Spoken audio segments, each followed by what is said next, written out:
Thank you, Thanks for having me. Herman. All right, I'll start with you, Earl. First of all, take us down memory lane to the first leadership or the first election debate that we had in Jamaica. That was 1993, and I think many people do not remember that we had our first leadership debate in 1993. It wasn't just the leadership, by the way. We also had at least one more that had to do with the economy.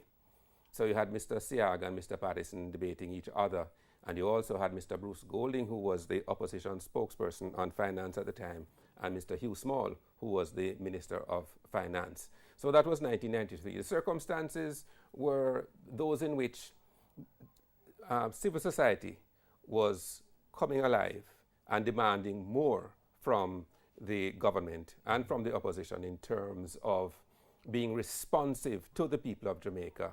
And this was that sort of a culminating moment for them, because finally we had a forum in which the people could hear from the leaders and prospective leaders in circumstances in which they would hopefully be put on the spot.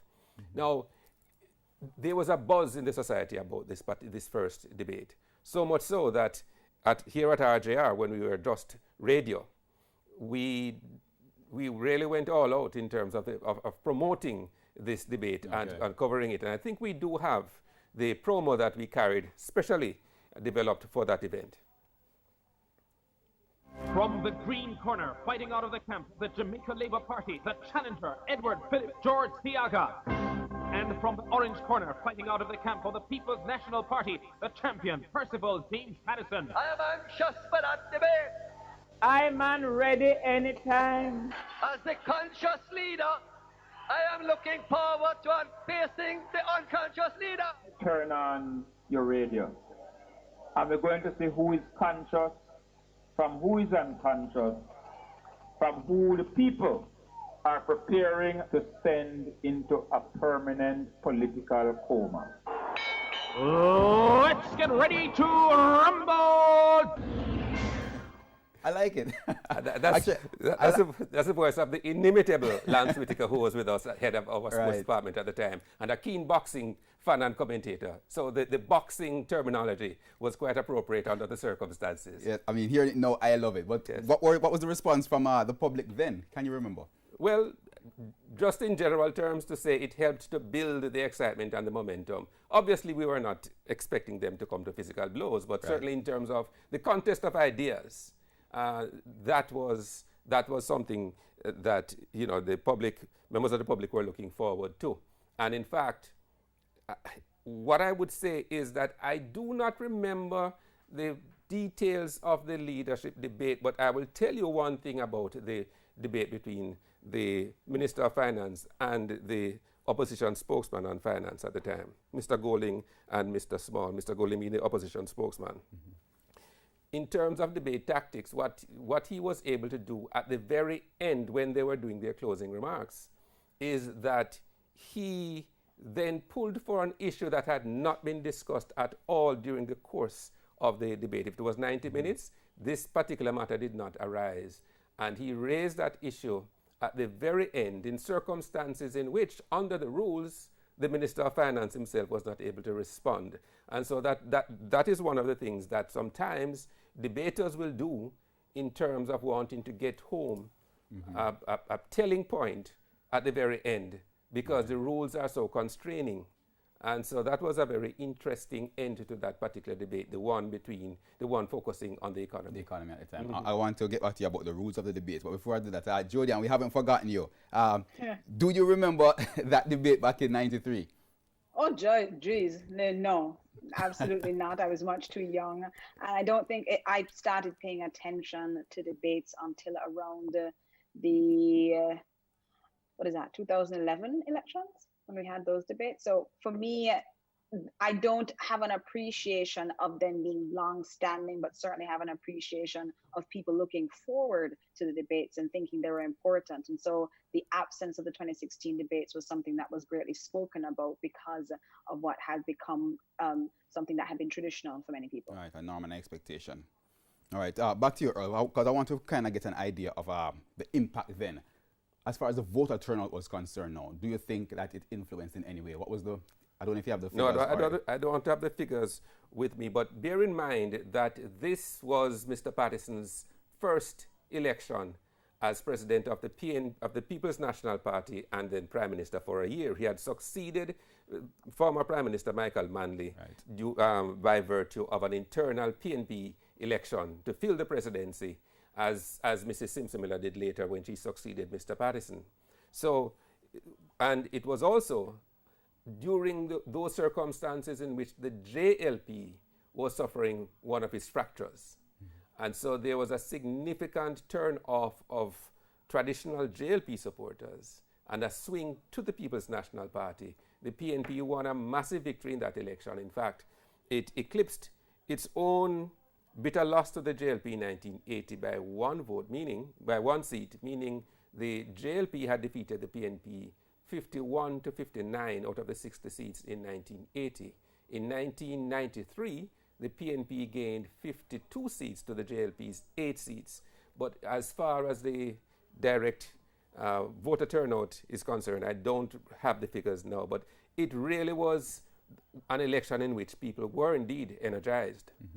Mr. Patterson was campaigning as the Fresh Prince, and Mr. Seaga was campaigning on the basis of his experience as a manager of the economy, going back to his days in the 1960s as Minister of Finance, and then his 8 years as Prime Minister in the 1980s. Right. And so it was quite a contest. And the break in the JLP that you're talking about, that was the Gang of Five. You had the Gang of Five in the lead up to that election. In fact, Carl Samuda, one of the members of the so-called Gang of Five, had defected to the PNP and contested that election on the slate of the PNP, and successfully so. Okay. All right, I want to move to the structure of the debates now, and I'm going to bring you in again. Jodian, do you think the structure we have now, 90 minutes, 2 minutes opening and closing remarks, do you think that's too rigid for what we'd want from a debate? Jodian? I actually do think it is a bit too rigid for what we're looking for. The question and answer segment is critical. And I think that when you have well thought out questions by journalists who have been asked to really make sure that they get to the pulse of issues in particular categories of debates, that you want to hear fulsome answers from the representatives of the political parties. Those candidates have information to share. And I think that that 90-minute response time, that 90-second response time, that 45-second response time, when you have real issues that need to be ventilated, perhaps is not best for such an important occasion. So you'd prefer to have more time for all aspects of it?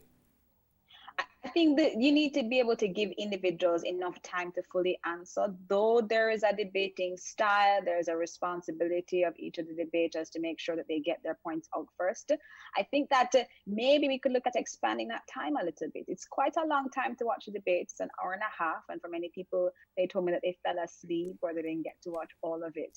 But I do think that when you have representatives answering questions, you don't want them cut off by the moderator because they've run out of time, but you want to be able to fully hear what they have to share. Or what about the idea that we should have similar debates on the constituency level, therefore bringing out more information? Would that help? Oh, me want them there something there. What? I would love a constituency debate. I think that many of our members of parliament and our candidates and our representatives have not had the opportunity to explain to their constituents what their plans are. Some of them are riding on the coattails of either a very popular leader or a political party that may have a stronghold in an area. They have not been able to explain to their constituents or potential constituents what their plans are. Of course, constituency debates are something that I welcome. Maybe they don't look the same as the national debates, but some sort of interaction for the benefit of the constituents would be useful. Okay. And do you agree, Earl? Do you think? Well, on the question of the constituency debates, I would say ideally in a non-COVID world, those debates should be at the community level, should be perhaps a very public kind of occasion in which you allow more of the questions to come from the people in the audience. Make it something that is really close to the people. As far as the duration of the time given for each response is concerned, yes, perhaps a little bit more than 90 seconds, but I put it to you that even if you were to give each person 5 minutes to answer each question, they would still come up short of fully satisfying the questioner's question, so to speak. One of the problems you have is that depending on the circumstances, if it is a difficult question, if the person is on the back foot, so to speak, the person is going to try to run down the clock. And it's important, therefore, sometimes even more important, to allow the journalist, the questioner, to redirect, to get the debater back on track, to answer the question, hold the person's feet to the fire. Okay. All right, we have a lot more to talk about as it relates to debates, but we're up on a break now. So please stay with us. Debates Decision 2020 returns right after this.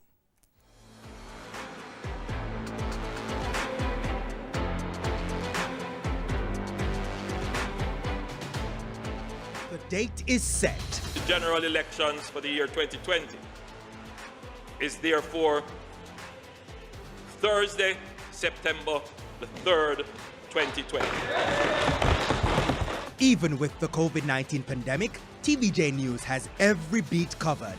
Join us for Decision 2020. This team is ready to rescue Jamaica. We are going to create the new Jamaica. Decision 2020. Comprehensive election coverage. Weeknights in primetime news and our special election program. TVJ News, keeping you informed. The date is set. The general elections for the year 2020 is therefore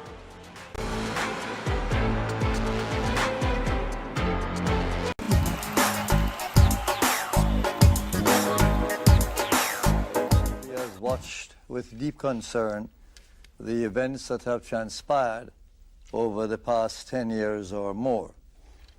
And over this period, we have taken note of the fact that Jamaica has had virtually no economic growth.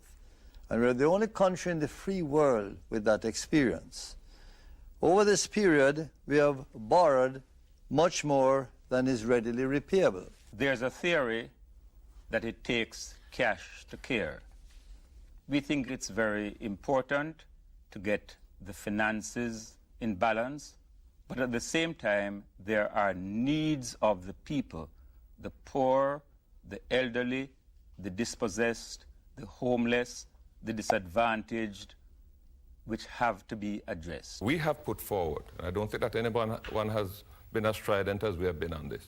We have put forward a firm package of proposals to deal with corruption. We intend to appoint a special prosecutor with powers to investigate and to prosecute corruption in public life. We intend to enact provisions for impeachment of public officials who may be involved in corruption. And once we have done that, anyone, whether it is in my party, in my cabinet, anyone who is involved in corruption in any shape or form is going to be subject to the sanctions that will be imposed there. If Mama is in charge, she must take care of the children. I just want to say to you, fellow Jamaicans, mothers, fathers, brothers, grandfathers, sisters, let me say to you tonight that it is time you not just listen to the negative voices and the voice that will say to you, we have achieved nothing. We have achieved much, but there are plenty more things to do. Well, since it's a question on leadership, I mean, leadership is as leadership does. And if anyone wants to see what experience in leadership is, then we should examine achievement. And what I've tried to do in my short time is to be clear in the achievements, set goals and set targets, and build institutions that will remain after you have left. When I was Prime Minister, and when I left office, we had 3% growth. We did it before, and we can do it again. Well, the first thing is that there's a stark difference between our ideologies. The PNP actually manages the economy, and the JLP does not. We actually had 13 years of the 18 years that we were in office for positive economic growth. What is also interesting is that we gave to the JLP our debt at 104%. We had reduced poverty to 9.8%, the lowest in our history. Welcome back to Decision 2020. You're just seeing clips of previous debates over the years, previous election debates leading up to the general election in previous years. And that's because we're talking about election debates. Earl, before we left, before the break, there's one thing I wanted to ask you. The structure of the debate. Do you think we should move towards the U.S. presidential debate structure, or do you think we're fine as we are? In respect of the U.S. presidential structure, clarify what exactly you are thinking of.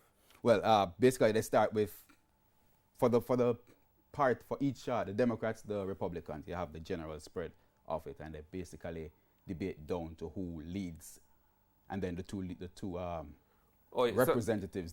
Because their system is different from ours, they go through that extensive primary primary contest in the respective parties, particularly for the party that does not at the moment hold the White House. So would this involve the public, the voters, the electorate more, or do you think we should just, as it is, you are the candidate chosen by the party, and let's continue with it as it is? Well, in terms, if you are thinking in terms of how our system operates, for example, when you had the contest the other day, between Dr. Phillips and Peter Bunting in the PNP, and in the not too distant past, you had Audley Shaw challenging Andrew Holness for the leadership of the JLP as well. There might be an argument for having debates at that level as well. But then that's probably just a party level decision. But just as in the US, it's a party level decision as far as the primaries are concerned. But since you have brought up the US system, I would say that in terms of the argument that the debate, whether the debate has an impact on people's decisions or it doesn't, I would say it is more clear-cut in the US system. I think I've seen a couple of instances in which I would go back as far back as Ronald Reagan, particularly in the 1984 election contest, he was able to so outmaneuver and outsmart Walter Mondale in that debate that it helped him to win, I think, all but one state out of the 50 in that election. It was not the only reason, but his performance was so smooth against Walter Mondale. Well, go back to 1962. JFK against Richard Nixon. Nixon was so uncomfortable under the lights, and JFK, his body language, his youth, everything about him was appeal, plus the arguments that he made. Okay. In 2000, I think, the expectations for George W. Bush were extremely low, and people expected Al Gore to do much better than him. And somehow, George W. Bush, with his folksy approach, was able to come across better than expected, and it gave him a bounce in the polls and took him all the way to election day when, we know what happened in terms of the contested result in Florida in particular, but it would not have reached that point had it not been, I think, for the fact that he performed better than expected in the debates leading up to it. So it basically has more impact, you think, in the US than locally? I think, and I'm not belittling the Jamaican electorate, but I think in the US presidential system, I have a feeling that it has proven itself to be more decisive in the US than here in Jamaica. All right, I want to bring Jody in back here. Jody, what's your view on it? Do you think it's more style over substance? What do you think should be the shift in it? Which matters most? Style and substance. You have to understand, when Earl gave the example of JFK, for example, how you come across on camera is really important to individuals. It's no longer a radio debate. You're now seeing your candidates. You're now visualizing them as being in charge of the economy, in charge of social issues, or in charge of the country. You get to have a sense of how comfortable they are talking about particular issues, dealing with particular issues. And many people, just like you make value judgments about persons who speak to you and how they conduct themselves, you also make value judgments about who your leaders can be. You also get a chance to hear them respond to questions, not in an artificial environment where they may know the questions already, but questions that are coming to them that are crafted by individuals who are experts in their field. These are journalists who have years of blooded experience. So certainly you're getting a response from them that is more authentic than perhaps a more staged event. The problem is for the Jamaican electorate with two political parties, for many people, they go into these debates already either decided or they've already decided on the political party they're supporting, or they go into these debates with the debate itself not making the major difference, but they're certainly interested in the entertainment it provides. All right. So yesterday's debate, how would you rate it, say, out of 10? Do you think the issues were adequately addressed? The questions that were asked were good? Out of 1 to 10, what would you give it?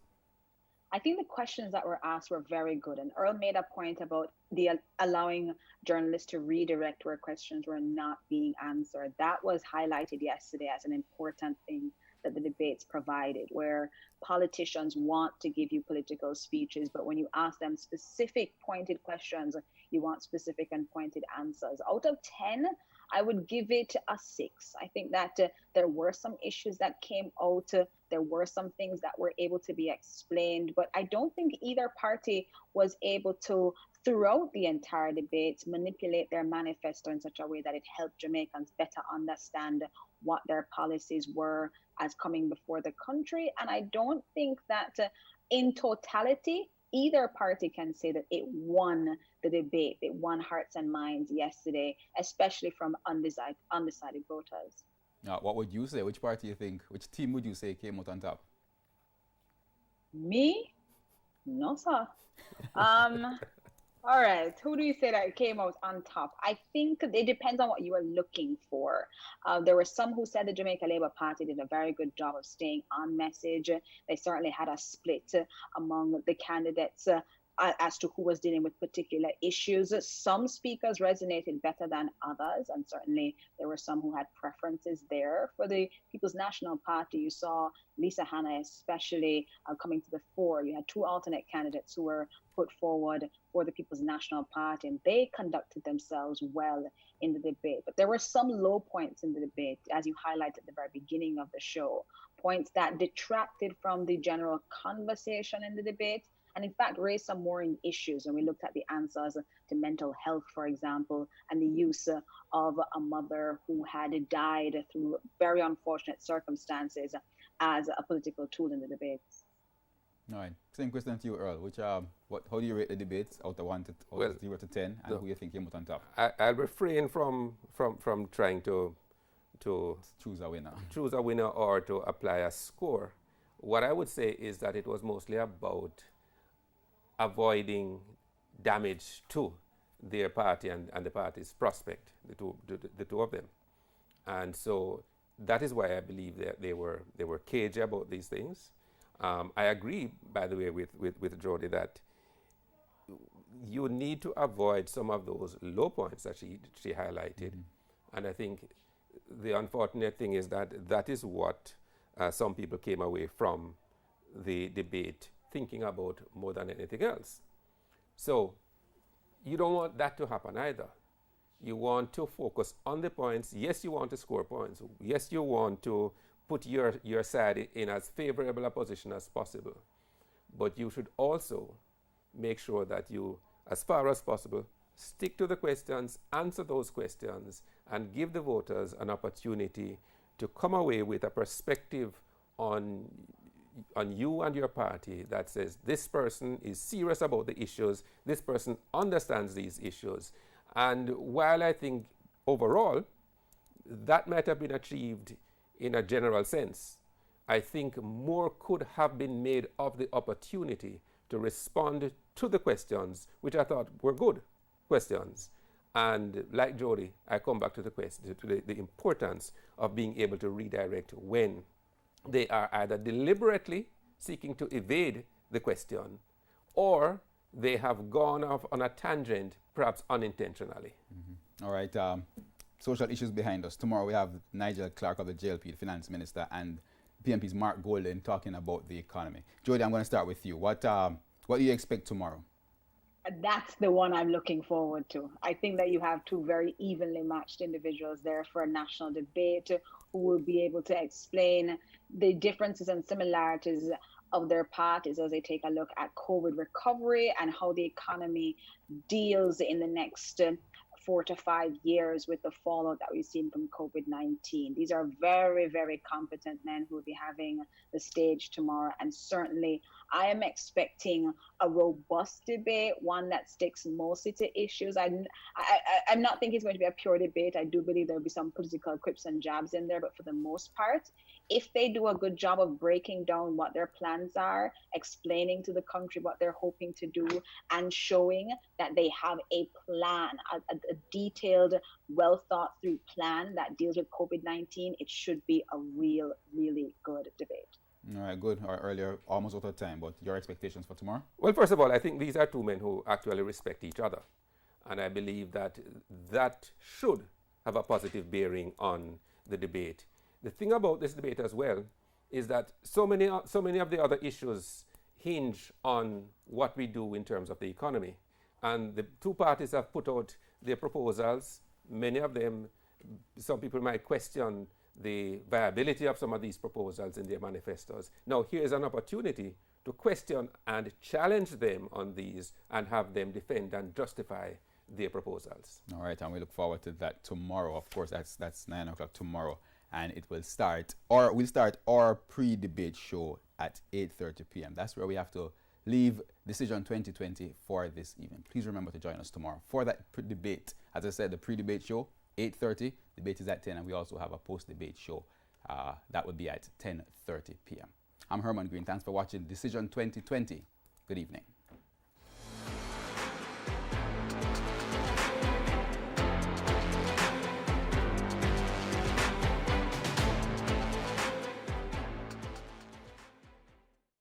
The date is set. The general elections for the year 2020 is therefore Thursday, September the 3rd, 2020. Even with the COVID-19 pandemic, TVJ News has every beat covered. Join us for Decision 2020. This team is ready to rescue Jamaica. We are going to create the new Jamaica. Decision 2020. Comprehensive election coverage. Weeknights in primetime news and our special election program. TVJ News, keeping you informed.